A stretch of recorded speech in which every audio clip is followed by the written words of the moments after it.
দেশ ও মানুষের ভাগ্য পরিবর্তনে বিএনপির লক্ষ্য। নির্বাচিত হলে ঢাকা সহ সারা দেশকে নিরাপদ ও বাসযোগ্য করার প্রতিশ্রুতি তারেক রহমানের।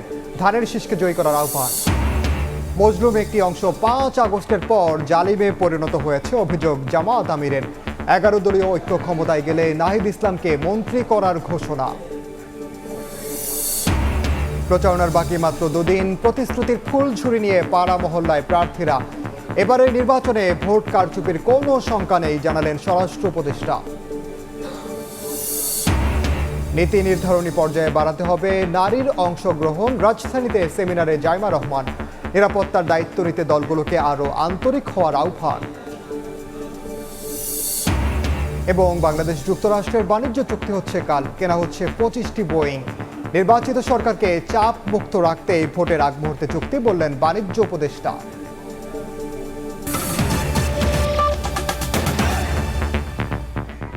সময় সংবাদের সঙ্গে আছি আমি ওমরিনা। নির্বাচিত হলে দেশ ও মানুষের ভাগ্য পরিবর্তনই বিএনপির একমাত্র লক্ষ্য বলে জানিয়েছেন দলটির চেয়ারম্যান তারেক রহমান।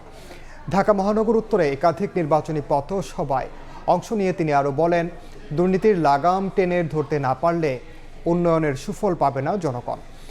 এ সময় সারা দেশকে নিরাপদ ও বাসযোগ্য হিসেবে গড়ে তোলার প্রতিশ্রুতি দেন তারেক রহমান। বলেন, খেলাধুলার সুযোগ বাড়াতে ঢাকায় 40টি মাঠ তৈরি করা হবে।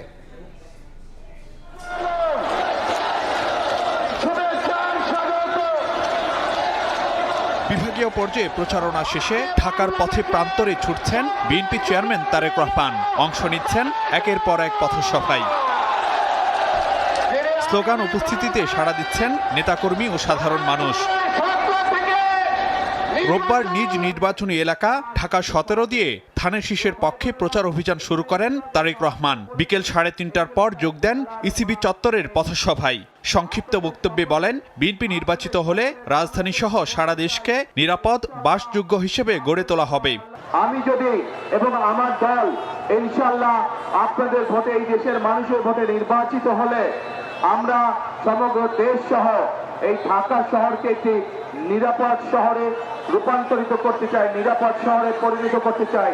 যেই শহরে মা বোনেরা নিরাপদে নিশ্চিন্তে যে কোনো সময়, দিনে যে কোনো সময় হাঁটতে পারবেন, যেই শহরের মানুষ নিরাপদে বসবাস করতে পারবে, ব্যবসা বাণিজ্য চাকরি বাকরি করতে পারবে। প্রিয় ভাই বোনেরা, আমরা একটি সুন্দর শহর গড়ে তুলতে চাই, যেই শহরের মানুষ বুক ভরে শ্বাস নিতে পারবে। ঢাকা শহরে খেলার মাঠ ও রাস্তা চওড়া করার বিষয়েও প্রতিশ্রুতি দেন তারেক রহমান। আপনাদের দোয়ায়, আল্লাহর রহমতে বিএনপি 12 তারিখে সরকার গঠন করলে শুধু এই এলাকাতেই নয়, ঢাকা 17টাতেই নয়, আমরা সমগ্র ঢাকা শহরে অন্তত 40টি খেলার মাঠ তৈরি করব ইনশাআল্লাহ, যাতে করে আমাদের সন্তানেরা খোলা মাঠে খেলাধুলা করতে পারে, যাতে করে আমাদের মুরব্বীরা, মা বোনেরা বিকেল বেলায় বা যেই সময় তাদের প্রয়োজন সেই সময় যেন মাঠে হাঁটা চলা করতে পারে।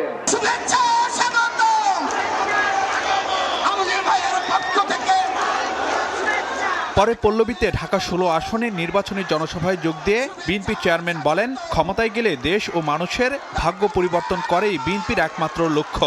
যেখানে আমরা নিজেদের রায় দিয়ে জনগণের সরকার প্রতিষ্ঠিত করতে পারবো। পরবর্তী ধাপ হচ্ছে এই দেশকে পুনর্গঠন করা, এই দেশের মানুষের ভাগ্যের পরিবর্তন করা। এটি হবে আমাদের একমাত্র সামনের লক্ষ্য, এটি হবে আমাদের একমাত্র উদ্দেশ্য। প্রিয় ভাই বোনেরা, সেইটি আমরা যত পরিকল্পনায় গ্রহণ করি না কেন, যদি আমরা দুর্নীতির লাগাম টেনে ধরতে না পারি, তাহলে জনগণের ভাগ্য পরিবর্তন করা অত্যন্ত দুরূহ ব্যাপার হয়ে যাবে। সেজন্য আমরা সিদ্ধান্ত করেছি, যে কোনো মূল্যে আমাদের যত পরিকল্পনা আমরা করেছি সেগুলোকে বাস্তবায়নের জন্য, সেগুলোর সুফল যাতে জনগণের ঘরে পৌঁছতে পারে, তার জন্য আমরা দুর্নীতি এবং আইন শৃঙ্খলা রক্ষা যে কোনো মূল্যে জনগণের জন্য, এই দেশের জন্য আমরা নিশ্চিত করব। এটি আমাদের সর্বোচ্চ সিদ্ধান্ত। আমাদের এদিন ঢাকা মহানগর উত্তরের মোট 7টি নির্বাচনী সভায় অংশ নিচ্ছেন তারেক রহমান। ফারুক ভিয়া, রবিন, সময় সংবাদ, ঢাকা। এই মুহূর্তে রাজধানীর মিরপুরে আছেন সহকর্মী আহমেদ সালেহীন, সরাসরি যাচ্ছে তার কাছে। চেয়ারম্যান তারেক রহমান তিনি আজকে রাজধানীতে বেশ কয়েকটি পথসভায় অংশ নিচ্ছেন। ইতিমধ্যে তিনি 2টি পথসভায় অংশ নিয়েছেন এবং নির্বাচনী প্রচারণায় তিনি অংশ নিয়ে ধানের শীষের পক্ষে ভোট চেয়েছেন।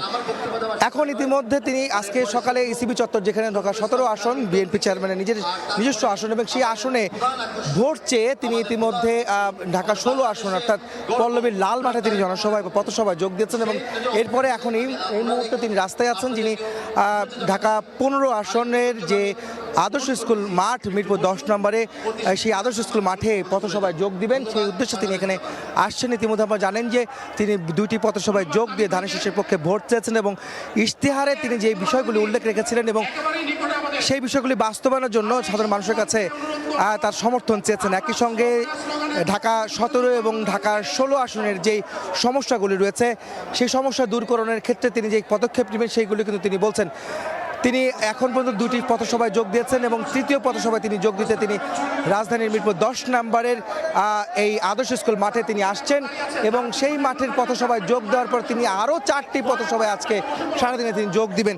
সেই পথসভাগুলিতে তিনি তার প্রতিশ্রুতিগুলি ব্যক্ত করবেন এবং গত পরশুদিন গত 6 তারিখ অর্থাৎ যেই ইশতেহার তিনি ঘোষণা করেছিলেন, সেই ইশতেহারে তিনি যেই দেশের পুনর্গঠনের ক্ষেত্রে, নতুন দেশ বিনির্মাণের ক্ষেত্রে যেই ইশতেহার তিনি দিয়েছেন, যে অঙ্গীকার করেছেন বিএনপির পক্ষ থেকে এবং নিজেও, সেই ইশতেহারগুলো বাস্তবায়নের ক্ষেত্রে সাধারণ মানুষের যেমন তিনি সমর্থন চাইছেন এবং ভোটও চাইছেন ধানের শীষের পক্ষে। একই সঙ্গে তিনি বিভিন্ন এলাকায় যাচ্ছেন, বিভিন্ন আসনের প্রার্থীদের পরিচয় করে দিচ্ছেন সাধারণ মানুষের কাছে, তারা যেন ভোট দেন আগামী 12ই ফেব্রুয়ারি নির্বাচন, এবং সেই নির্বাচনে ভোট দেওয়ার সঙ্গে সঙ্গে বিএনপিকে জয়যুক্ত করতে তাদের পক্ষে সে সমর্থন তিনি চাইছেন। আপনারা জানেন যে এর আগে সিলেট, চট্টগ্রাম, খুলনা, বরিশাল, রংপুর, রাজশাহী এবং ময়মনসিংহ সহ বেশ কয়েকটি জায়গায় তিনি কিন্তু জনসভা করেছেন, নির্বাচনী জনসভা, অর্থাৎ ঢাকা বাদে সবগুলি বিভাগে তিনি জনসভা করেছিলেন। সেখানে নির্বাচনী জনসভায় যোগ দিয়ে সাধারণ মানুষের সমর্থন চেয়েছেন, ধানের শীষের পক্ষে ভোট চেয়েছেন এবং ধানের শীষের প্রতীকে যারা প্রার্থী রয়েছেন এবং যুগপথে শরিক যারা রয়েছেন, যারা বিভিন্ন মার্কা নিয়ে নির্বাচন করছেন, তাদের পক্ষে কিন্তু তারেক রহমান ভোট চেয়েছিলেন এবং তারই অংশ হিসেবে আজকে রাজধানীতে তার আনুষ্ঠানিক যেই নির্বাচনী জনসংযোগ সেটি শুরু হয়েছে আজকে। তার নিজস্ব যে আসন ঢাকা 17 আসন, সেই আসনের ইসিবি চত্বর থেকে তার এই জনসভা শুরু হয়েছে, পথসভা শুরু হয়েছে এবং তারপরে তিনি ঢাকা 17, 16, 15, 14, 13, 12 এবং 11 আসনে আজকে মোট 7টি পথসভায় তিনি অংশ নেবেন এবং নির্বাচনী জনসংযোগ করবেন, যেখান থেকে আগামী 12ই ফেব্রুয়ারি নির্বাচনে খুব সন্নিকটে নির্বাচন এবং সেই নির্বাচনকে কেন্দ্র করে তিনি ধানের শীষের পক্ষে ভোট চাইছেনও তিনি এবং সরকার গঠনের জন্য জনসমর্থন তিনি চাইছেন। সব দল মত নির্বিশেষে এবং ধর্ম শ্রেণী পেশার মানুষ সবার কাছে তিনি সমর্থন চাইছেন, যেন তারা ধানের শীষের পক্ষে ভোট দিয়ে বিএনপিকে জয়যুক্ত করতে পারলে আগামী দেশ বিনির্মাণের ক্ষেত্রে তারা অবদান রাখবেন এবং তারা যে প্রতিশ্রুতি দিয়েছেন সেই প্রতিশ্রুতি বাস্তবায়নের ক্ষেত্রে জনগণের সমর্থনই একমাত্র তাদের লক্ষ্য, সেটি কিন্তু বিএনপি চেয়ারম্যান তারেক রহমান কিন্তু বলছেন। কিছুক্ষণের মধ্যে বিএনপি চেয়ারম্যান মিরপুরের ঢাকা 15 আসনের যে 10 নম্বরে আদর্শ স্কুলের মাঠে তিনি এসে উপস্থিত হবেন, এখানে পথসভায় যোগ দিবেন। তো এই ছিল আমার কাছে বিএনপি চেয়ারম্যান তারেক রহমানের যে পথসভা তার সবশেষ খবর। সরাসরি যুক্ত ছিলাম মিরপুরে। একটি পক্ষের বিরুদ্ধে 5 আগস্টের পর জালিমে পরিণত হওয়ার অভিযোগ তুলেছেন জামায়াত আমির ডাক্তার শফিকুর রহমান। সকালে রাজধানীর বাড্ডায় নির্বাচনী জনসভায় যোগ দিয়ে তিনি বলেন, 15.5 বছর যারা কোথাও ছিলেন না তারাই এখন ফিরে এসে মামলা বাণিজ্য করছে। এছাড়া ক্ষমতায় যেতে পারলে নাহিদ ইসলামকে মন্ত্রী করার ঘোষণা দেন তিনি। আর নাহিদ ইসলাম বলেন, বাংলাদেশকে বিপদগ্রস্ত করার পরিকল্পনা করছে একটি দল। রাজধানীর বাড্ডায় 11 দলীয় ঐক্যের নির্বাচনী জনসভায় অংশ নেন জামায়াত আমির ডাক্তার শফিকুর রহমান। মঞ্চে তিনি পরিচয় করিয়ে দেন ঢাকা 11 আসনের প্রার্থী এনসিপির আহ্বায়ক নাহিদ ইসলামকে। রোববার সকালে জনসভা শুরুর আগেই নেতাকর্মীর ঢল নামে বাড্ডার ডিআইটি প্রজেক্ট খেলার মাঠে। স্লোগানে জানান দেন ঢাকা 11 আসনে নিজেদের উপস্থিতি। সভায় এই আসনের 11 দলীয় ঐক্যের প্রার্থী নাহিদ ইসলাম সভাপতির বক্তব্যে অভিযোগ করেন, একটি দল বাংলাদেশকে বিপদগ্রস্ত করার পরিকল্পনা করছে। আর ঢাকা 13 আসনে ঐক্যের প্রার্থী বাংলাদেশ খেলাফত মজলিসের আমির মামুনুল হক বলেন, পুরনো রাজনৈতিক বন্দোবস্ত বিদায় করতেই এক হয়েছে দেশের মানুষ। বাংলাদেশের মানুষ এদেশের বিগত দিনের রাজনীতির কাঁধে সওয়ার হওয়া এই দুই ভূতকে বিতরণ করার জন্য আজ ঐক্যবদ্ধ হয়েছে। এক নম্বর ভূত হলো বাংলাদেশের রাজনীতি থেকে গুন্ডামি আর সন্ত্রাসকে ঝেঁটিয়ে বিদায় করতে হবে। দুই নম্বর ভূত হলো বাংলাদেশের রাজনীতি থেকে লুটপাট আর দুর্নীতিকে চিরতরে বিদায় করতে হবে। 5ই আগস্টের আগে যারা প্রধান দুই দল হিসেবে পরিচিত ছিল তাদের এখানের স্থানীয় নেতারাই গত 30 বছর ধরে ভাগ বাটোয়ারা করে এই ভূমি দখল করেছে। তারা রাজনৈতিক কারণে বিরোধিতা দেখিয়েছে, ব্যবসায়িক স্বার্থে সবসময় তারা ঐক্যবদ্ধ ছিল। আরেকটি দল রয়েছে যারা বাংলাদেশকে বিপদগ্রস্ত করার পরিকল্পনা নিয়ে এগোচ্ছে। প্রধান অতিথির বক্তব্যে জামাত আমির ডাক্তার শফিকুর রহমান বলেন, একটি দল দুর্নীতির টুটি চেপে ধরার ঘোষণা দিয়ে নিজেরাই ঋণ খেলাপিদের মনোনয়ন দিয়েছে।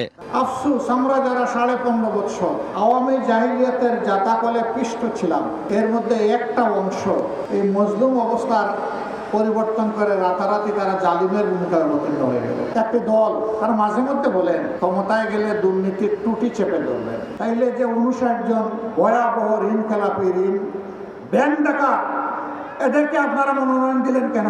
নির্বাচিত হলে নাহিদ ইসলামকে মন্ত্রী করার ঘোষণা দেন জামাত আমির। ইনশাআল্লাহ ইনসাফের বাংলাদেশের পক্ষে জনগণের রায় আল্লাহর মেহেরবানিতে যদি অর্জিত হয়, তাইলে সেই সরকারে অবশ্যই নাহিদ ইসলামকে আপনারা একজন মন্ত্রী হিসাবে দেখবেন। ক্ষমতায় এলে জোটের এমপি মন্ত্রীরা জনগণের সামনে সম্পদের বিবরণী পেশ করবে বলেও কথা দেন ডাক্তার শফিকুর রহমান। মনির হোসাইন, সময় সংবাদ, ঢাকা। ত্রয়োদশ সংসদ নির্বাচনের প্রচারণার বাকি মাত্র 2 দিন। শেষ সময়ে পাড়া মহল্লা চষে বেড়াচ্ছেন প্রার্থীরা। ভোটারের মন জয়ে প্রতিশ্রুতির ফুলঝুরি প্রার্থীদের। ঠাকুরগাঁওয়ে নির্বাচনী প্রচারে অংশ নিয়ে বিএনপি মহাসচিব মির্জা ফখরুল ইসলাম আলমগীর বলেন, প্রতিপক্ষকে আক্রমণ নয়, মানুষের জন্য কাজের পরিকল্পনা তুলে ধরছেন বিএনপি চেয়ারম্যান তারেক রহমান। এদিকে ভোটের দিন লেভেল প্লেইং ফিল্ড নিয়ে শঙ্কা প্রকাশ করেছে জামাত।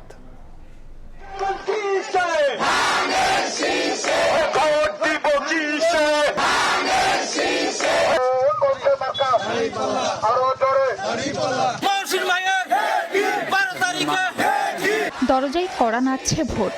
ভোটারের মন জয়ে শেষ সময়ে নানা প্রান্তে ছুটছেন প্রার্থীরা।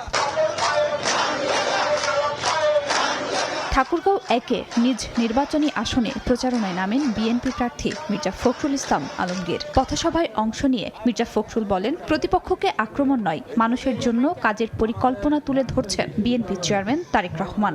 রাষ্ট্র সংস্কারের জন্যই বিএনপি গণভোটে হ্যাঁ এর পক্ষে বলেও জানান তিনি। অন্য দলকে গালিগালাজ করেন নাই, প্রতিপক্ষকে কিছু বলেন নাই, তিনি কি করবেন সরকারি কাজে সেই কথাগুলো বলেছেন। আমরা হাই ভোট দেওয়ার সিদ্ধান্ত নিয়েছি, ইনশাআল্লাহ আমরা হাতে ভোট দেব। খুলনা 5 আসনে জামায়াত প্রার্থী মিয়া গোলাম পরোয়ারের নির্বাচনী সমাবেশে যোগ দেন বাংলাদেশ খিলাফত মজলিসের আমির মামুনুল হক। তারা বলেন, এদেশের মানুষ আর পুরনো রাজনীতিতে ফিরতে চায় না। গত 54 বছরে যে 3টি দল রাষ্ট্র শাসন করেছে তাদেরকে আমরা আর চাই না। আগামী 12ই ফেব্রুয়ারি বাংলাদেশের ইতিহাসে এক নতুন অধ্যায় রচিত হবে। লুটপাট, গুন্ডামি এবং সন্ত্রাস বাংলাদেশের রাজনীতি থেকে চিরতরে বিদায় নেবে ইনশাআল্লাহ। জনসমর্থন না থাকায় বিশৃঙ্খলা সৃষ্টি করে একটি দল নির্বাচনের পরিবেশ নষ্ট করছে বলে অভিযোগ করেন নোয়াখালী 1 আসনে ধানের শীষের প্রার্থী ব্যারিস্টার মাহবুবউদ্দিন খোকন। নির্বাচন বানচাল করে ষড়যন্ত্র করলে তারা বিচ্ছিন্ন হয়ে যাবে, জনগণ সেটা শক্ত হয়ে রুখবে ইনশাআল্লাহ। সিরাজগঞ্জ 6 আসনে এনসিপি প্রার্থী এসএম সাইফ মুস্তাফিজের পক্ষে নির্বাচনী জনসভায় অংশ নেন হাসনাত আব্দুল্লাহ। বলেন, তরুণ প্রজন্ম আর ঘরে বসে থাকবে না। আমাদের আবার ডু অর ডাই এর বিষয়। এবার যদি তরুণ প্রজন্মের বিরুদ্ধে গিয়ে আপনারা ভোট কেন্দ্র দখল করার কোনো চেষ্টা করেন, আপনারা বাড়ি ফিরে যেতে পারবেন না। নেত্রকোনা 1 আসনে নির্বাচনী প্রচারে বিএনপি প্রার্থী ব্যারিস্টার কায়সার কামাল বলেন, নির্বাচন নিরপেক্ষ না হলে মানুষ আবারও রাজপথে নেমে আসবে। সারা বাংলাদেশে ভোট সুষ্ঠু না হলে মানুষ কিন্তু আবার রাজপথে নেমে আসবে তাদের অধিকার রক্ষার জন্য, অধিকার আদায়ের জন্য। এদিকে নির্বাচন উপলক্ষে সারা দেশে মাঠে নেমেছে আইনশৃঙ্খলা বাহিনীর বিপুল সদস্য। খাদিজা স্বপ্না, সময় সংবাদ। এবারের নির্বাচনে ভোট কারচুপির কোনো শঙ্কা নেই বলে জানিয়েছেন স্বরাষ্ট্র উপদেষ্টা মোহাম্মদ জাহাঙ্গীর আলম চৌধুরী। রোববার দুপুরে রংপুরে তিনি সাংবাদিকদের বলেন, শান্তিপূর্ণ, গ্রহণযোগ্য ও অংশগ্রহণমূলক নির্বাচন উপহার দিতে প্রস্তুত প্রশাসন ও আইন শৃঙ্খলা বাহিনী। এখানে তাদের প্রস্তুতি মাশাআল্লাহ খুবই ভালো। যেগুলি এই সময়ের ভিতরে প্রিপারেশন নেওয়ার প্রয়োজন ছিল, ওই সবকটার প্রিপারেশনে তারা নিয়ে ফেলছে। নির্বাচনটা খুব শান্তিপূর্ণভাবে, সুষ্ঠু এবং উৎসবমুখর পরিবেশে হবে। ভোট কারচুপির কোনো ধরনের শঙ্কা নাই। আপনারা হেল্প করবেন, কোথাও যদি কোনো রকম কারচুপি হয় সাথে সাথে জানাবেন, আমরা সাথে সাথে অ্যাকশন নেব।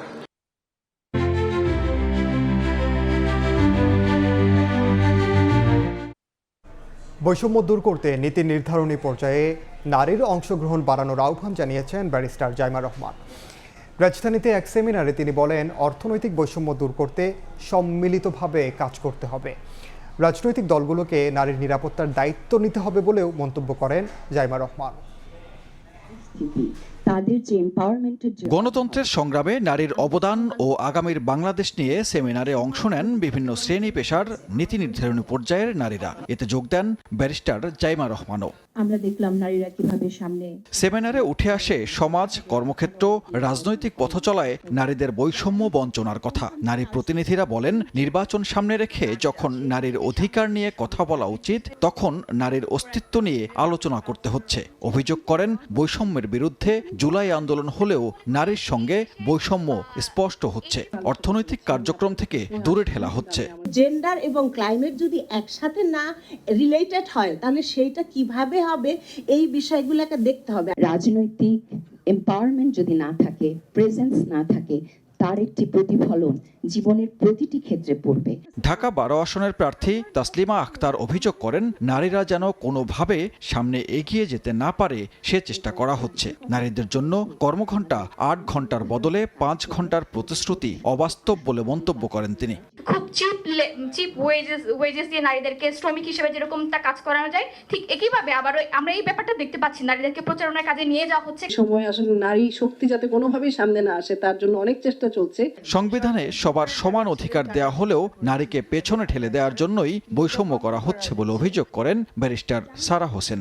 আমরা দেখছি যে ইভেন এই সরাসরি বৈষম্য করা যাবে না, যেটা পরিষ্কার, যেটা 50 বছর আগে অর্জিত যে অধিকার, সেটার উপরে কিন্তু হাত দেওয়া হচ্ছে। আমরা জানতে চাই যারা সরকার ফর্ম করবেন তারা কিভাবে দেশটাকে এগিয়ে নিয়ে যাবেন, এবং আমাদের উপরও নির্ভর করবে আমরা কি ধরনের ডিসিশন নেই। সেমিনারে ব্যারিস্টার জাইমা রহমান বলেন, নীতি নির্ধারণী পর্যায়ে নারীর অংশগ্রহণ বাড়াতে হবে। রাজনৈতিক দলগুলোকে নারীর নিরাপত্তার দায়িত্ব নিতে হবে। মেন্টরশিপ আর ট্রেনিং পলিটিক্সের মধ্যে পলিটিক্যাল পার্টিজদের এই দায়িত্বটা নিতে হবে। In terms of cyber bullying আর ফিজিক্যাল অলসো সেফটি, আমাদের আইন তো আছে, কিন্তু পলিটিক্যাল পার্টির দায়িত্ব নিতে হবে। এছাড়া ধর্মের অপব্যাখ্যা, সাইবার বুলিং, কর্মক্ষেত্রে হয়রানি সহ নারীদের নানা প্রতিবন্ধকতা তুলে ধরেন প্রতিনিধিরা। নারীকে যারা সম্মান ও এগিয়ে যাওয়ার পথ দেখাবে, ঐক্যবদ্ধ হয়ে নির্বাচনে তাদের সঙ্গে থাকার আহ্বান জানানো হয় সেমিনারে। সানবীর রূপল, সময় সংবাদ, ঢাকা। পেশাদার অফিসার হিসেবে র্যাবে পাঠানো হতো, কিন্তু অনেকে অপরাধী হিসেবে ফিরত সেনাবাহিনীতে। সাবেক সেনা কর্মকর্তা জিয়াউল হাসানের বিরুদ্ধে সাবেক সেনা প্রধান ইকবাল করিম ভূঁইয়ার ট্রাইব্যুনালে দেয়া সাক্ষ্যে এমন তথ্য উঠে এসেছে, যাতে ফুটে উঠেছে আওয়ামী লীগ সরকার আমলের গুম ও খুনের চিত্র। আওয়ামী লীগ সরকারের আমলে শতাধিক গুম ও খুনের অভিযোগে সাবেক সেনা কর্মকর্তা জিয়াউল আহসানের বিরুদ্ধে ট্রাইব্যুনালে সাক্ষ্য দিলেন সাবেক সেনা প্রধান জেনারেল ইকবাল করিম ভূঁইয়া। কিভাবে পেশাদার বাহিনীকে রাজনৈতিক হাতিয়ার হিসাবে ব্যবহার করা হয়েছিল উঠে আসে তার জবানবন্দিতে। সাবেক সেনাপ্রধানের দাবি, 2008 সালে ক্ষমতা আসার পর থেকেই শেখ হাসিনা বিশ্বাস করতেন একটি দুর্বল সেনাবাহিনী তার ক্ষমতার জন্য বেশি নিরাপদ। তার পরিকল্পনা মূল কলকাঠি নাড়তেন শেখ হাসিনার নিরাপত্তা উপদেষ্টা মেজর জেনারেল তারেক আহমেদ সিদ্দিকী। গড়ে তোলেন অপরাধের নেক্সাস। বাংলাদেশের সেনাবাহিনীকে কিভাবে রাজনৈতিক উদ্দেশ্যে ব্যবহার করে সেনাবাহিনীর পেশাদারিত্ব নষ্ট করা হয়েছে, এবং একজন সাবেক সেনাপ্রধান হিসাবে সেনাবাহিনীকে রক্ষা করার জন্য যত ধরনের ব্যবস্থা গ্রহণের প্রয়োজন ছিল, তিনি সেই ব্যবস্থাগুলো কিভাবে গ্রহণ করার চেষ্টা করেছেন, এবং তার চেষ্টাগুলোকে কিভাবে সাবেক প্রধানমন্ত্রী শেখ হাসিনা এবং তারিক সিদ্দিকীর নেতৃত্বে একটা যে নেক্সাস তৈরি হয়েছিল, তারা কিভাবে এটাকে ব্যর্থ করে দেওয়ার চেষ্টা করেছেন সেই কথাগুলো তিনি আজকে তুলে ধরেছেন আদালতের সামনে। ইকবাল করিম ভুইয়া জানান, পেশাদার অফিসার হিসাবে র্যাবে পাঠানো হলেও অনেকে অপরাধী হিসাবে সেনাবাহিনীতে ফেরত আসতেন। জিয়াউল আহসান ছিলেন এমনই এক বেপরোয়া চরিত্র, তাকে থামানোর চেষ্টা করেও সম্ভব হয়নি। কর্নেল জিয়া নামে পরিচিত ছিলেন, তিনি কিভাবে মানুষ হত্যা করেছেন, র্যাবে গিয়ে তার মানুষ হত্যার ব্যাপারে তার যে ব্যাপক সুনাম ছড়িয়ে পড়ে, অর্থাৎ র্যাবে গিয়ে তিনি গুমপূর্বক মানুষ হত্যা করার ব্যাপারে যে তার দক্ষতা এবং বেপরোয়া মনোভাব ছিল, সেটির বিষয়ে তিনি আদালতে বলেছেন। সাবেক সেনাপ্রধানের এই জবানবন্দির সমালোচনা করেছেন আসামি পক্ষের আইনজীবী। এই সেনাবাহিনী সম্পর্কে উনি অনেক গীবত গেয়েছেন, যেটা একজন সেনাবাহিনীর প্রধানের কাছ থেকে অন্ততপক্ষে প্রকাশ্যে এটা আমি আশা করিনি। সাক্ষ্যে ইকবাল করিম ভুইয়া আরও বলেন, ১/১১ পর তারেক রহমান সহ বিভিন্ন রাজনীতিবিদকে অবৈধভাবে তুলে নিয়ে আটক রাখার অভ্যাস তৈরি হয় সামরিক গোয়েন্দা সংস্থা ডিজিএফআই এর। তাসলিম তৌহিদ, সময় সংবাদ, ঢাকা। সময় সংবাদে আরও থাকছে, হজের ভিসা কার্যক্রম শুরু হচ্ছে আজ। সরকারি হাসপাতালে করাতে হবে স্বাস্থ্য পরীক্ষা, ফিটনেস সনদ ছাড়া দেওয়া হবে না অনুমতি, জানালো সৌদি আরব।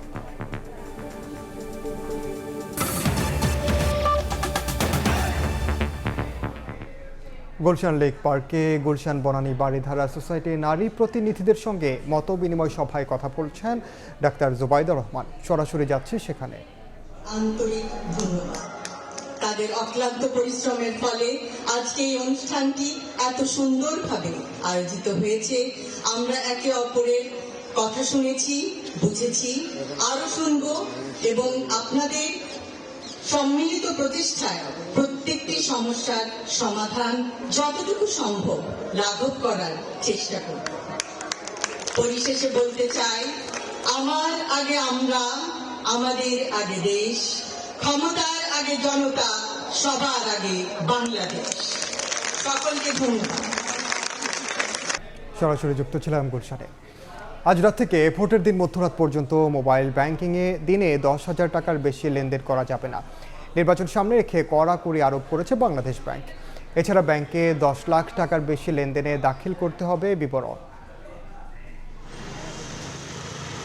সবার হাতেই মোবাইল। এমএফএস গ্রাহকরা প্রতিদিন একজন থেকে আরেকজনের কাছে সর্বোচ্চ 50,000 টাকা পর্যন্ত লেনদেন করতে পারেন। নির্বাচনে অবৈধ লেনদেন ঠেকাতে আজ মধ্যরাত থেকে মোবাইল ব্যাংকিংয়ে কঠোরতা আরোপ করছে বাংলাদেশ ব্যাংক। 12 ফেব্রুয়ারি রাত 12টা পর্যন্ত প্রতিদিন একজন গ্রাহক 10,000 টাকার বেশি মোবাইল ব্যাংকিংয়ে লেনদেন করতে পারবেন না। প্রাথমিকভাবে ধারণা করা হচ্ছে যাতে দৈনিক 10,000 টাকার বেশি লেনদেন পার্সন টু পার্সন না হয় এমএফএস এর মাধ্যমে। এছাড়া ব্যাংকে অনলাইন, এটিএম সহ সব ধরনের নগদ জমা বা উত্তোলনে প্রতিদিন 10 লাখ টাকা বা তার বেশি অর্থ জমা বা উত্তোলন হলে নগদ লেনদেনের প্রতিবেদন দাখিলের নির্দেশনা বিএফআইউর। তথ্য লেনদেনে ভুল বা মিথ্যা বা অসম্পূর্ণ তথ্য দিলে অর্থ পাচার আইনে শাস্তিমূলক ব্যবস্থা নেওয়া হবে। একই সাথে শাস্তির আওতায় আসবে ব্যাংকও। টাকা উত্তোলনের বিষয়টা ব্যাংক কর্তৃক মনিটর করা হবে। টাকা জমা দিতে গেলে অনেক সময় প্রশ্ন আসে যে এটা সন্দেহজনক লেনদেন বলে মনে হচ্ছে, কোথা থেকে আপনার এই টাকাটা আসলো, এবং সদুত্তর দিতে না পারলে সেটা এসটিআর হিসেবে আমাদের বিএফআইতে রিপোর্টও করা হয়। এদিকে এক প্রশ্নের জবাবে বাংলাদেশ ব্যাংক অর্ডার সংশোধন রাজনৈতিক সরকারের সিদ্ধান্তের উপর ছেড়ে দিয়ে এই মুহূর্তে স্থগিত করেছে অর্থ মন্ত্রণালয়, জানিয়েছেন বাংলাদেশ ব্যাংকের মুখপাত্র। সিলিয়া সুলতানা, সময় সংবাদ, ঢাকা। যৌথ বাহিনীর অভিযানের পরও উন্নতি নেই নির্বাচনী আইন শৃঙ্খলা পরিস্থিতির, যে কারণে ঝুঁকি আছে সুষ্ঠু নির্বাচনের। টিআইবির এক পর্যবেক্ষণে উঠে এসেছে এই তথ্য। দুপুরে ধানমন্ডিতে সংবাদ সম্মেলনে সংস্থাটির নির্বাহী প্রধান ইফতেখারুজ্জামান বলেন, প্রচারণায় দলগুলো আচরণবিধি লঙ্ঘন করলেও ইসির কোনো পদক্ষেপ নেই। 1.5 বছরেও উপদেষ্টাদের সম্পদের হিসাব দিতে না পারা নেতিবাচক দৃষ্টান্ত হয়ে থাকবে বলেও মনে করেন টিআইবি প্রধান। গণভোটে হ্যাঁ বিজয়ী হলে সংবিধানের 4 মূলনীতি বাতিল হবে, এমন প্রচারণা হাস্যকর ও উদ্দেশ্য প্রণোদিত বলেও মন্তব্য করেন তিনি। নির্বাচনে দল ও জোটের মধ্যে সংঘাত হয়েছে, আন্তদলীয় কোন্দল হচ্ছে, ক্ষমতার জন্য অসুস্থ প্রতিযোগিতা এবং সহিংসতা ক্রমে বৃদ্ধি পাচ্ছে। ফলে অস্থিতিশীল পরিস্থিতি অধিকতর অস্থিতিশীল হয়েছে এবং ঝুঁকির সৃষ্টি হচ্ছে। নির্বাচন কমিশনের উপরে যে আরোপিত দায়িত্ব বা ক্ষমতা, সেটি কার্যকর প্রয়োগের ক্ষেত্রে দৃশ্যমান অনেক ক্ষেত্রেই ঘাটতি দেখা যাচ্ছে। প্রয়াস আছে, আমি বলছি, কিন্তু ঘাটতি আছে। তার পেছনে অবশ্য মূল চালিকা শক্তি হচ্ছে রাজনৈতিক দল, তারা এত প্রভাবশালী যে নির্বাচন কমিশন অনেক সময় কঠোর অবস্থান নিতে ব্যর্থ হয়। রাজনৈতিক ও অর্থনৈতিক সন্ধিক্ষণে দাঁড়িয়ে নির্বাচন পরবর্তী বাংলাদেশ। জনগণের প্রত্যাশার প্রতিফলনের মধ্য দিয়ে নতুন এক রাষ্ট্র গড়ার পরিকল্পনা করতে হবে নতুন সরকারকে। ভূ রাজনৈতিক দিক থেকে বাংলাদেশকে নিয়ে ভারতসহ পরাশক্তিগুলোর আগ্রহ থাকায় সব দিক সামলে চলাই হবে বড় চ্যালেঞ্জ, এমনটাই মনে করছেন অর্থনীতিবিদরা। আর টানাপোড়েনের সংখ্যায় নতজানু না হয়ে বাণিজ্য ও বিনিয়োগের স্বার্থে কৌশলী সুসম্পর্ক রাখার পরামর্শ বিশ্লেষকদের। কাজল আব্দুল্লাহর রিপোর্ট। হাজারো মানুষকে হত্যা করা হয়েছে, হাজার হাজার মানুষকে আহত করা হয়েছে, সেই অধিকার আপনারা প্রয়োগ করতে যাচ্ছেন ইনশাআল্লাহ। বাংলাদেশের জন্যই আমাদের লড়াই। আমরা পুরানা বস্তা পচা রাজনীতির যে পর্দা আছে এটাকে ছিঁড়ে খান খান করে ফেলেছি। দীর্ঘ ১৬ বছর একটি রাজনৈতিক সরকারের স্বৈরাচারী শাসনের পর গণতান্ত্রিক নির্বাচিত সরকারের অপেক্ষায় ১৮ কোটি মানুষ। তবে নির্বাচিত সরকারের বড় চ্যালেঞ্জ অর্থনৈতিক উত্তরণ, অভ্যন্তরীণ স্থিতিশীলতা ও রাজনৈতিক দলগুলোর মধ্যে গণতান্ত্রিক সংস্কৃতির মেলবন্ধন বজায় রাখা, বলছেন বিশ্লেষকরা। কেউ কিন্তু কারো ডিফিট মেনে নিতে পারে না, সো সেইভাবে একটা রাজনৈতিক কালচারটা আবার আমাদেরকে একটা তৈরি করতে হবে। অর্থনীতিবিদরা মনে করেন অতীতের মতোই একক কোনো দেশ ও বাণিজ্য প্রীতি চাপে ফেলবে নতুন সরকারকে। যদিও বিশ্লেষকদের মত, পরিবর্তনশীল বাস্তবতায় নতুন সরকারকে সমর্থন দিতে হবে প্রতিবেশী রাষ্ট্রকে, সুসংহত হবে দ্বিপাক্ষিক বাণিজ্য। বিশ্ব তো এখন আমেরিকা এবং ভারত তো চায়নার শত্রু। গত যে সরকার ছিল এই 3 জায়গায় খেলতে গিয়ে কোনো জায়গায় সে জিততে পারেনি, এবং পরবর্তী সরকারের ক্ষেত্রেও ভূ রাজনীতিটা হবে মেজর চ্যালেঞ্জ। বাংলাদেশ ভারত সম্পর্কের ক্ষেত্রে দুই দেশেরই উচিত হবে সাধারণ মানুষের যে অ্যাসপিরেশন এবং স্পিরিটটা আছে সেটাকে ধারণ করা, যে অমীমাংসিত বিষয়গুলি আছে সেগুলিকে সুরাহা করতে পারবে। রাজনৈতিক সরকারের দিকে তাকিয়ে ইতোমধ্যে অনেক বিদেশি বিনিয়োগকারী অবস্থান নিয়েছে ওয়েট অ্যান্ড সি পলিসিতে। তাই গণ অভ্যুত্থান পরবর্তী টেকসই অর্থনীতির লক্ষ্যে পররাষ্ট্রনীতির ভারসাম্যে গুরুত্ব দিচ্ছেন কূটনৈতিক বিশ্লেষকরা। বৈশ্বিক বাণিজ্যের দৃশ্যমান পলিসি অনুযায়ী দেশভিত্তিক স্বার্থকে বিচক্ষণের সাথে দেখার পরামর্শ তাদের। যাদেরকে আমরা হেজেমন্স বলছি তাদের থেকে একটু দূরত্ব বজায় রেখে, আমাদের সাউথ এশিয়ার মধ্যে তো মিডল পাওয়ার্সও আছে, নেপাল আছে, ধরেন ভুটান আছে, শ্রীলঙ্কা আছে, সাউথ ইস্ট এশিয়ায় ধরেন ইন্ডোনেশিয়া আছে, মালয়েশিয়া আছে, আমরা আফ্রিকান কান্ট্রিজগুলো আছে। আমরা কিন্তু এই জায়গাগুলোকে কিন্তু এক্সপ্লোর করিনি। তাদের মধ্যে আমরা সহযোগিতা গড়ে তুলতে পারি কিনা সেটা আমাদেরকে দেখতে হবে। আমাদেরকে ওই গতানুগতিকভাবে চিন্তা করলে হবে না যে চীনের সাথে সম্পর্ক থাকলে মার্কিন যুক্তরাষ্ট্রের সম্পর্কে টানাপোড়েন হবে। বাণিজ্যটাই প্রধান হবে, এবং এই বাণিজ্যের ক্ষেত্রে আমরা কি ধরনের মানুষকে লেভারেজ দিই। অভ্যন্তরীণ স্থিতিশীলতা, পররাষ্ট্র নীতি ও অর্থনৈতিক সংস্কার, এই 3 বিষয়ের ওপর নির্ভর করবে বাংলাদেশের ভবিষ্যৎ। নতুন সরকারের সামনের কয়েক মাসের সিদ্ধান্তই ঠিক করে দেবে বাংলাদেশের অর্থনৈতিক মানচিত্র। সঠিক সিদ্ধান্ত নিতে পারলে দেশ ঘুরে দাঁড়াতে পারে, আর ব্যর্থ হলে সংকট দীর্ঘস্থায়ী হওয়ার আশঙ্কায় বিশ্লেষকরা। কাজল আব্দুল্লাহ, সময় সংবাদ, ঢাকা। নতুন সরকারকে চাপমুক্ত রাখতে নির্বাচনের 3 দিন আগে যুক্তরাষ্ট্রের সঙ্গে বাণিজ্য চুক্তি করতে যাচ্ছে বাংলাদেশ। এর আওতায় 30 থেকে 35 হাজার কোটি টাকা ব্যয়ে মার্কিন প্রতিষ্ঠান বোয়িং থেকে 25টি উড়োজাহাজ কিনবে বাংলাদেশ। সচিবালয়ের সংবাদ সম্মেলনে বাণিজ্য উপদেষ্টা জানান, চুক্তি সম্পন্ন হওয়ার পর প্রকাশ করা যাবে বিষয়বস্তু। বাণিজ্য এবং বেসামরিক বিমান ও পর্যটন উপদেষ্টার তথ্য অনুযায়ী তৈরি পোশাক, চামড়াজাত ও পাটজাত সহ বছরে 1 লাখ কোটি টাকার পণ্য যুক্তরাষ্ট্রে রপ্তানি করে বাংলাদেশ। বিপরীতে 20,000 কোটি টাকার মার্কিন পণ্য দেশে আসে। দুদেশের মধ্যে 80,000 কোটি টাকার বাণিজ্য ঘাটতি কমানোর লক্ষ্যে সোমবার মার্কিন যুক্তরাষ্ট্রের সঙ্গে শুল্ক চুক্তি করতে যাচ্ছে অন্তর্বর্তী সরকার। বাণিজ্য উপদেষ্টার আশা, এই চুক্তির ফলে শুল্ক হার 20% থেকে আরও কমবে। স্বাক্ষরের পর চুক্তির বিষয়গুলো প্রকাশ করা হবে। নতুন সরকারকে চাপমুক্ত রাখতেই নির্বাচনের 3 দিন আগে বাণিজ্য চুক্তি হচ্ছে বলেও মন্তব্য করেন বাণিজ্য উপদেষ্টা। শুধু যে আমরা ওভারঅল ট্যারিফ কমানোর চিন্তা করছি তা না, আমাদের প্রচেষ্টা রয়েছে যে আমাদের যে মূল পণ্য গার্মেন্টস, সেই জায়গায় যেন আমাদের শুল্ক শূন্য হয়। চুক্তির আওতায় মার্কিন কোম্পানি বোয়িং থেকে 47টি উড়োজাহাজ কেনার প্রস্তাব দিয়েছে যুক্তরাষ্ট্র। তবে বাণিজ্য উপদেষ্টা জানান, 30 থেকে 35 হাজার কোটি টাকায় 25টি উড়োজাহাজ কেনা হচ্ছে, যার মধ্যে 2035 সাল নাগাদ 14টি সরবরাহ করা হতে পারে। ওনারা নিদেন পক্ষে 47টা প্লেনের কথা বলেছেন।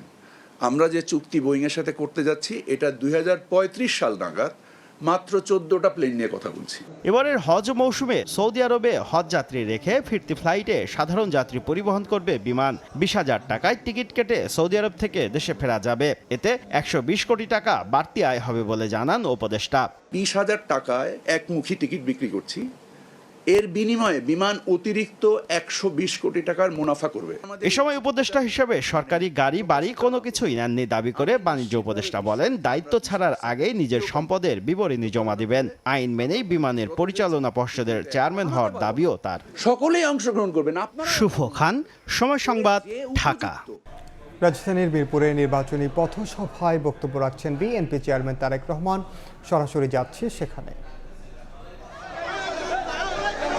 উপস্থিত আজকের নির্বাচনী সভায় উপস্থিত মুরব্বীবর্গ, উপস্থিত এলাকাবাসী, উপস্থিত মা বোনেরা, ভাই বোনেরা এবং আমার দলীয় সহকর্মীবৃন্দ, আসসালামু আলাইকুম। আসসালামু আলাইকুম। কেমন আছেন আপনারা সবাই? আলহামদুলিল্লাহ। প্রিয় ভাই বোনেরা, সময় কম, একটু পরে মাগরিবের আজান দেবে। আমি সংক্ষেপে আপনাদের সামনে দুটো কথা বলি। একদিন পরে অর্থাৎ 12 তারিখে বাংলাদেশের মানুষের বহুল প্রত্যাশিত একটি নির্বাচন হতে যাচ্ছে। বিগত 1 যুগেরও বেশি সময় ধরে বাংলাদেশের মানুষ তাদের ভোট প্রদানের অধিকার থেকে বঞ্চিত ছিল। এই অধিকার কেড়ে নেওয়া হয়েছিল, কিন্তু এই অধিকারকে বাংলাদেশের মানুষের কাছে ফিরিয়ে আনার জন্য বহু মানুষ, রাজনৈতিক দলের কর্মী, বিভিন্ন শ্রেণী পেশার বহু মানুষ তাদের জীবনকে উৎসর্গ করেছে। বহু মানুষ পঙ্গুত্ব বরণ করেছে, বহু মানুষ জুলাই আন্দোলনে, গণ অভ্যুত্থানে বহু মানুষ অন্ধ হয়ে গিয়েছে। কিন্তু আজ বাংলাদেশের মানুষ তাদের এই অধিকার ফিরে পেয়েছে। এখন প্রিয় ভাই বোনেরা, 12 তারিখে তো ভোট হবে।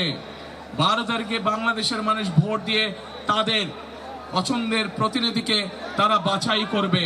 কিন্তু এই যে অধিকার, এই যে হাজারো মানুষ নিজেরা জীবন উৎসর্গ করে এই অধিকারকে প্রতিষ্ঠিত করেছে, আমরা শুধু যদি ভোটের মধ্যে থাকি তাহলেই চলবে না। এই 12 তারিখের নির্বাচন হতে হবে দেশ পুনর্গঠনের নির্বাচন, দেশ গঠনের নির্বাচন, মানুষের ভাগ্যের পরিবর্তনের নির্বাচন হতে হবে। এটি দেশের ভাগ্যের পরিবর্তনের নির্বাচন হতে হবে। প্রিয় ভাই বোনেরা, নিশ্চয়ই আপনারা গত 2 দিন আগে দেখেছেন যে বাংলাদেশ জাতীয়তাবাদী দল বিএনপি দলের পক্ষ থেকে আমরা এই দেশের নারী বা মা বোনদের জন্য কি করতে চাই আমরা উল্লেখ করেছি।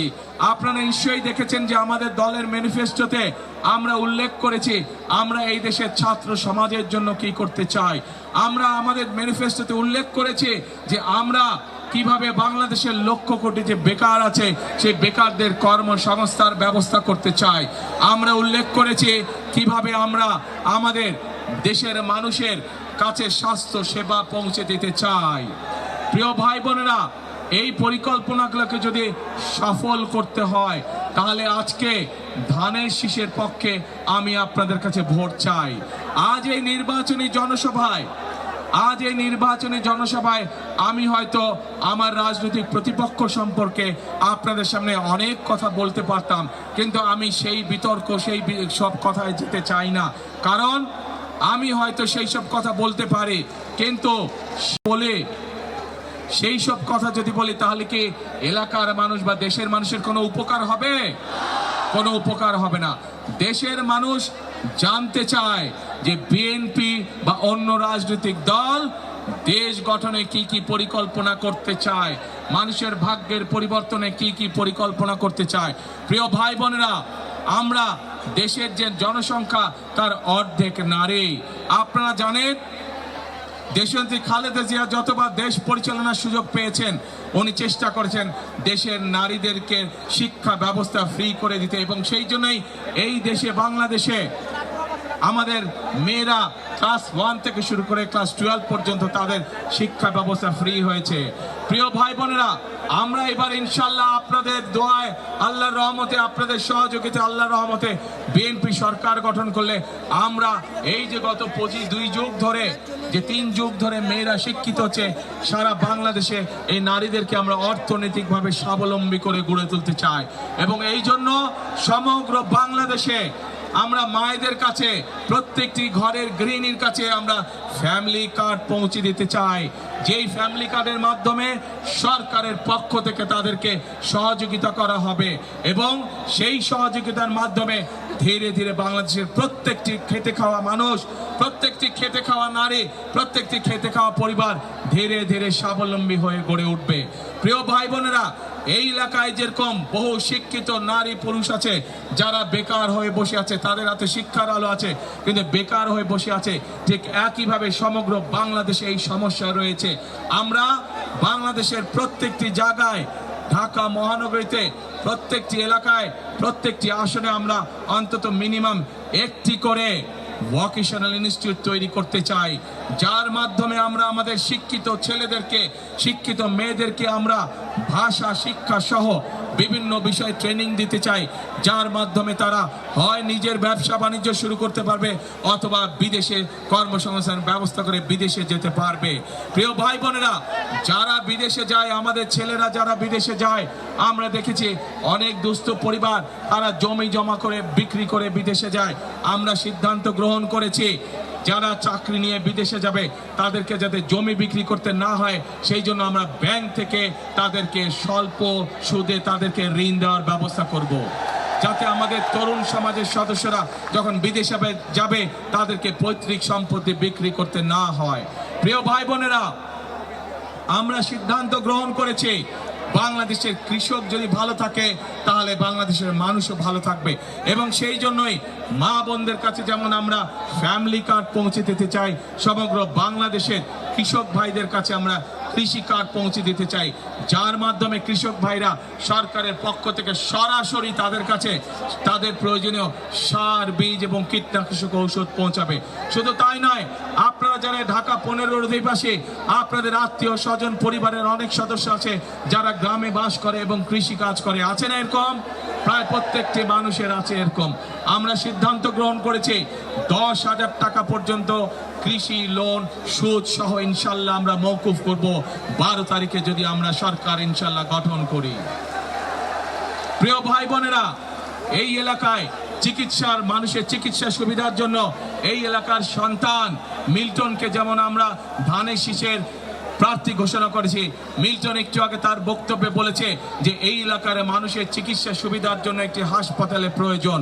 আমরা সারা বাংলাদেশের মানুষের কাছে আমরা গ্রামে গ্রামে চিকিৎসা সুবিধা পৌঁছে দেবার জন্য আমরা হেলথ কেয়ার নিযুক্ত করতে চাই, যারা গ্রামে গ্রামে যাবে, বিশেষ করে মা বোনদেরকে তারা চিকিৎসা সুবিধা দিবে। এই এলাকার মানুষের প্রয়োজনের জন্য আমরা ইনশাল্লাহ মিল্টন যেই দাবি করেছে সরকার গঠন করলে আমরা সেই হাসপাতাল পর্যায়ক্রমিকভাবে এখানে আমরা স্থাপন করব। এই এলাকার মানুষের আরেকটি বড় সমস্যা আছে, 100 ফিটের যেই রাস্তাটির কথা এখানে মিল্টন উল্লেখ করেছে, এই প্রক্রিয়াটি দেশনেত্রী খালেদা জিয়ার সরকারের সময় শুরু হয়েছিল, কিন্তু বিগত স্বৈরাচারের সময় এ ব্যাপারে কোনো পদক্ষেপ নেওয়া হয় নাই। যেহেতু দেশনেত্রী খালেদা জিয়া এই কাজটি শুরু করেছেন, আজ এই মানুষগুলোর সামনে আমি বলে যেতে চাই যে ইনশাল্লাহ 12 তারিখে বিএনপি সরকার গঠন করলে যত দ্রুত সম্ভব আমরা সেই 100 ফিট রাস্তার কাজ শুরু করব এলাকার মানুষের চলাচলের জন্য। প্রিয় ভাই বোনেরা, আমি একটু আগেই আপনাদের সামনে বলেছি সংক্ষেপে আমি কিভাবে বিএনপি আগামীতে সরকার গঠন করলে দেশ এবং দেশের মানুষের ভাগ্যের পরিবর্তনের কাজ করবে তার কথা আপনাদের সামনে তুলে ধরেছি। প্রিয় ভাই বোনেরা, আমরা দেশের নারীদের জন্য পরিকল্পনা গ্রহণ করেছি কিভাবে দেশের নারীদেরকে আরো ক্ষমতায়ন করা যায়। আমরা দেশের কৃষকদেরকে কিভাবে অর্থনৈতিক মেরুদণ্ড অর্থনৈতিকভাবে মেরুদণ্ড যাতে অর্থনৈতিক মেরুদণ্ড শক্তিশালী করা যায় সেই পরিকল্পনা গ্রহণ করেছি। দেশের মানুষের স্বাস্থ্য সেবা কিভাবে পৌঁছে দিতে পারবো সেই পরিকল্পনা গ্রহণ করেছি। দেশের তরুণ যুবক সমাজের সদস্য যারা ছেলে হোক মেয়ে হোক কিভাবে তাদের কর্মসংস্থানের ব্যবস্থা করব, আইটি সহ ভোকেশনাল সহ বিভিন্ন টেকনিক্যাল ইনস্টিটিউশন গঠনের মাধ্যমে সেই পরিকল্পনা আপনাদের সামনে তুলে ধরেছি। কিন্তু প্রিয় ভাই বোনেরা, এই সকল পরিবর্তন যদি করতে হয়, এই সকল পরিকল্পনা যদি বাস্তবায়ন করতে হয়, তাহলে আমি এবং আমার দল বিএনপির আপনাদের সহযোগিতা সমর্থন ছাড়া সম্ভব নয়। আমি আপনাদের কাছে জানতে চাই, বিএনপি একটি রাজনৈতিক দল হিসাবে আপনাদের সামনে তার পরিকল্পনা উপস্থাপন করেছে, কিন্তু ঢাকা 15 অধিবাসী, ঢাকা 15 প্রিয় অধিবাসী বৃন্দ, আমি আপনাদের কাছে 12 তারিখের আপনাদের পরিকল্পনা জানতে চাই। আপনাদের কি পরিকল্পনা 12 তারিখে? বুঝি না কি পরিকল্পনা, বুঝি না কি পরিকল্পনা। ধানে শেষ। ইনশাআল্লাহ প্রিয় ভাই বোনেরা, আজকে আমি আমার দলের পক্ষ থেকে এতটুকু কথা আপনাদেরকে বলতে পারে যে ইনশাআল্লাহ 12 তারিখে আপনারা আপনাদের পরিকল্পনায় সফল হলে বিএনপি পর্যায়ক্রমিকভাবে যে সকল পরিকল্পনা দেশের মানুষের জন্য গ্রহণ করেছে এবং এই এলাকার মানুষের জন্য যে সকল প্রতিশ্রুতি আমরা আপনাদের সামনে তুলে ধরেছি, পর্যায়ক্রমিকভাবে আল্লাহর রহমতে ইনশাআল্লাহ আমরা সেগুলো বাস্তবায়ন করব। প্রিয় ভাই বোনেরা, বিএনপি সকল সময় বিশ্বাস করে যে জনগণই হচ্ছে বিএনপির সকল ক্ষমতার উৎস। আমরা আপনাদের কাছে এমন কোন প্রতিশ্রুতি দিতে চাই না যা মানুষের সাধ্যের বাইরে, যা মানুষের ক্ষমতার বাইরে। আমরা আমাদের জনগণের কাছে এমন প্রতিশ্রুতি দিতে চাই যেই প্রতিশ্রুতি মানুষের পক্ষে বাস্তবায়ন করা সম্ভব। সেই জন্যই আমরা এই সকল প্রতিশ্রুতি আপনাদের কাছে দিয়েছি। আমরা আপনাদের কাছে এমন কোনো প্রতিশ্রুতি দেইনি যা এই ইহজগতে সম্ভব নয়। প্রিয় ভাই বোনেরা, কথা একটাই, কাজ একটাই, আমাদেরকে দেশকে পুনর্গঠন করতে হবে। দেশনেত্রী বেগম খালেদা জিয়া, ওনার সন্তান হিসাবে আমি জানি ওনাকে বিভিন্ন সময় বিভিন্ন প্রস্তাব দেওয়া হয়েছিল স্বৈরাচারের পক্ষ থেকে যে বিদেশে চলে যাক, কিন্তু দেশনেত্রী বেগম খালেদা জিয়া এই দেশের মানুষকে ছেড়ে কোথাও যান নাই। ওনাকে শত নির্যাতন জুলুমের মুখেও এই দেশের মানুষকে ফেলে তিনি যান নাই। এই দেশেই তিনি ছিলেন তার জীবনের শেষ দিন পর্যন্ত। প্রিয় ভাই বোনেরা, আমাদের সকলের প্রথম এবং শেষ ঠিকানা এই বাংলাদেশ। কাজে এই বাংলাদেশকেই আমাদের গড়ে তুলতে হবে, আমাদের জন্য গড়ে তুলতে হবে, আমাদের সন্তানদের জন্য গড়ে তুলতে হবে, যাতে করে এই দেশেই বাংলাদেশের মানুষ তার চিকিৎসা সুবিধা পায়, যাতে করে এই দেশের সন্তানরা এই দেশেই শিক্ষা গ্রহণ করতে পারে, যাতে করে এই দেশেই তরুণ সমাজের সদস্যরা, মেয়েরা, ছেলেরা তার কর্মসংস্থানের ব্যবস্থা করতে পারে। সেই জন্য প্রিয় ভাই বোনেরা, একটি কথাই আমি বলি, আপনারা নিশ্চয়ই শুনেছেন, যদি আমার সাথে একমত হন তাহলে দরকার আমার সাথে কথাটি বলবেন, করব কাজ কি ভাই, করব কাজ সবার আগে বাংলাদেশ। আসুন আমরা শহীদদের যে প্রত্যাশিত বাংলাদেশ, আমরা আমাদের যে প্রত্যাশিত বাংলাদেশ 12 তারিখের পরে 13 তারিখ থেকে 12 তারিখের ধানের শীষকে বিজয় করার মাধ্যমে ইনশাআল্লাহ 13 তারিখ থেকে আমরা সেই কাজে হাত দেব। আমরা প্রিয় ভাই বোনেরা, এই যে মঞ্চের এই পাশে জুলাই আহত পরিবারের সদস্য আছেন, এই জুলাই আহত এবং শহীদ পরিবারের যে সদস্য আছে তারা জানে স্বজন হারানোর বেদনা। আসুন আমরা জুলাই শহীদদের প্রতি সম্মান দেখিয়ে তারা যে কারণে তাদের জীবন উৎসর্গ করেছেন, আসুন আমরা সেই প্রত্যাশিত বাংলাদেশ গঠনের জন্য সামনে দিকে এগিয়ে দিয়ে যাই।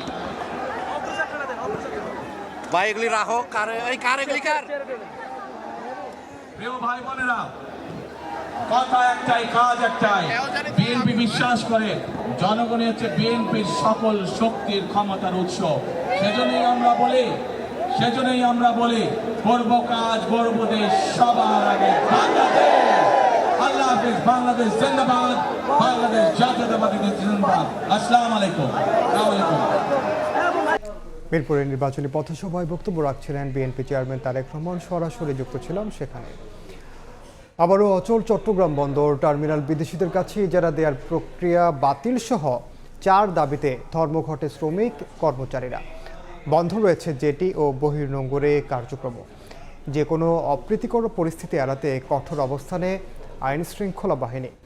সক্ষমতা বাড়াতে ইজারা দেওয়ার বিকল্প নেই বলে জানিয়েছে বন্দর কর্তৃপক্ষ। আবারও স্থগিত চট্টগ্রাম বন্দর, দ্বিতীয় দফা ফের চলছে শ্রমিকদের অনির্দিষ্টকালের ধর্মঘট।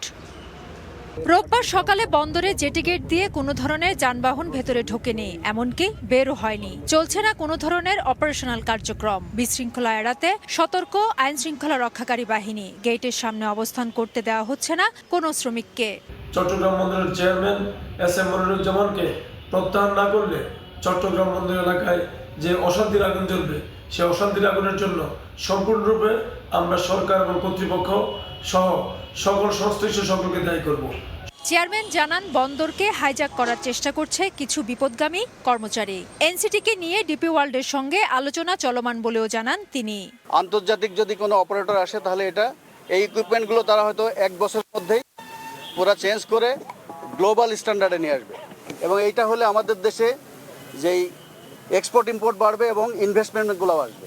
গেল 5 ফেব্রুয়ারি নৌপদেষ্টার আশ্বাসে 2 দিনের কর্মবিরতি স্থগিত রাখা হয়। তবে দাবি বাস্তবায়নের উদ্যোগ না নেওয়ায় আবারও অনির্দিষ্টকালের ধর্মঘটে শ্রমিকরা।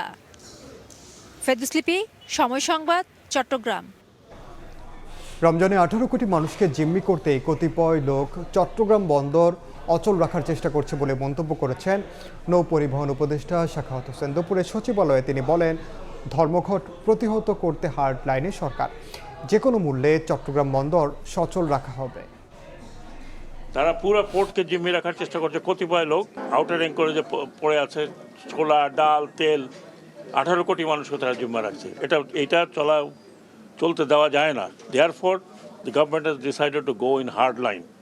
ইতিমধ্যেই কয়েকজনকে ধরা হয়েছে, বাকিদেরকে ধরা হবে, এবং আশা করি যে পোর্ট চালু যদি যে কেউই হোক পোর্ট চালু রাখার ব্যাপারে প্রত্যক্ষ বা পরোক্ষভাবে কোনো কিছু করছে তাহলে তাকে ধরা হবে। যথাযথ সেবা ও ভিসা প্রক্রিয়া সহজ করতে আজ থেকে শুরু হচ্ছে 2026 সালের হজ ভিসা ইস্যু কার্যক্রম। সৌদি আরবের হজ ও ওমরাহ মন্ত্রণালয় জানায়, এরই মধ্যে নুসুক প্ল্যাটফর্মের মাধ্যমে মক্কায় আবাসন সংক্রান্ত সব চুক্তি সম্পন্ন হয়েছে। এখন পর্যন্ত অন্তত 7,50,000 হজ যাত্রী নিবন্ধন সম্পন্ন করেছেন। এদিকে বাংলাদেশ থেকে হজে যেতে ইচ্ছুক মুসল্লিদের সরকারি হাসপাতাল থেকে স্বাস্থ্য পরীক্ষা সম্পন্ন করার পর নির্ধারিত টিকা কেন্দ্র থেকে টিকা গ্রহণ শেষে ফিটনেস সনদ সংগ্রহ করতে হবে। ফিটনেস সনদ ছাড়া কাউকে হজ পালনের অনুমতি দেওয়া হবে না। নির্দেশনা অনুযায়ী ফিটনেস সনদ সহ 8 ফেব্রুয়ারি থেকে 20 মার্চের মধ্যে হজ ভিসার জন্য আবেদন করতে হবে।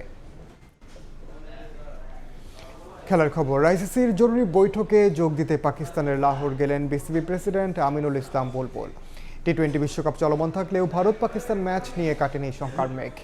বাংলাদেশকে বিশ্বকাপ থেকে বাদ দেওয়ায় ভারত ম্যাচ বয়কটের সিদ্ধান্ত নেয় পাকিস্তান সরকার। এরপর থেকেই পিসিবিকে রাজি করাতে বহুমাত্রিক চেষ্টা করে আসছে আইসিসি, কিন্তু সরকারি সিদ্ধান্ত হওয়ায় বারবার অপারগতা প্রকাশ করেছেন মহসিন নাকভি। বাধ্য হয়ে এবার লাহোরে বাংলাদেশ ক্রিকেট বোর্ড এবং পাকিস্তান ক্রিকেট বোর্ডের সঙ্গে আলোচনায় বসবেন আইসিসি কর্তারা। ভিডিও কলে আইসিসির প্রধান নির্বাহী সংযোগ গুপ্তার যুক্ত হওয়ার কথা রয়েছে।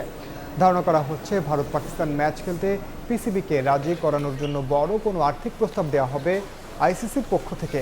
বাংলাদেশকেও ক্ষতিপূরণ দেওয়ার আশ্বাস আসতে পারে এই বৈঠক থেকে। এ পর্যায়ে শীর্ষ সংবাদগুলো জানিয়ে দিচ্ছি আরেকবার। মানুষের ভাগ্য পরিবর্তনে বিএনপির লক্ষ্য, নির্বাচিত হলে ঢাকা সহ পুরো দেশকে নিরাপদ ও বাসযোগ্য করার প্রতিশ্রুতি তারেক রহমানের। ধানের শীষকে জয়ী করার আহ্বান। মজলুম একটি অংশ 5 আগস্টের পর জালিমে পরিণত হয়েছে অভিযোগ জামাত আমিরের। 11 দলীয় ঐক্য ক্ষমতায় গেলে নাহিদ ইসলামকে মন্ত্রী করার ঘোষণা।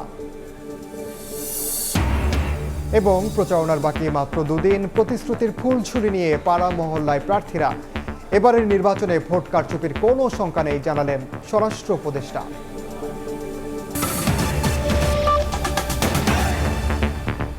এই ছিল 5টার সময় সংবাদে। এরপর বাংলার সময় নিয়ে সঙ্গে থাকবেন সহকর্মী মাকসুম আলম খান। অমরিনান, আপনাকে ধন্যবাদ। বাংলার সময়ের আয়োজন নিয়ে আসছে কিছুক্ষণ পর, সঙ্গেই থাকুন সময়ের।